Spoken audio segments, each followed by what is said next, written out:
ఇద్దరు కప్పేసా. హాయ్ అండి అందరికి, నేను మీ బర్రెలక్క. ఈసారి వచ్చేసి నా కోసం వాళ్ళ అమూల్యమైన ఎంతో విలువైనటువంటి టైం కేటాయించి పాటలు రాశారు. ఈసారి వచ్చేసి 3 పాటలు, ఈసారి వచ్చేసి 4 పాటలు రాశారు. సో వాళ్ళకి నా వంతుగా ఒక చిన్న సన్మానం అన్నమాట.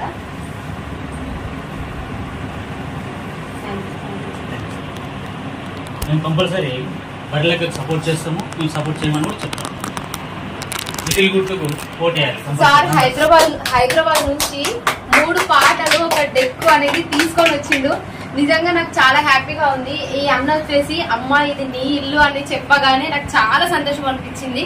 ఎందుకంటే ఒకప్పుడు నాకు ఇల్లు లేకున్నది, కనీసం ఉండడానికి ఒక గుడిసె కూడా లేని సిచ్యువేషన్ లో నేనున్నా. ఇప్పుడు ఈ అన్న వచ్చేసి అమ్మ ఇది నీ ఇల్లు, నీకు ఇష్టం ఉన్నప్పుడు వచ్చిపో అంటే నాకు చాలా సంతోషం అవుతుంది. థ్యాంక్ యూ అన్న.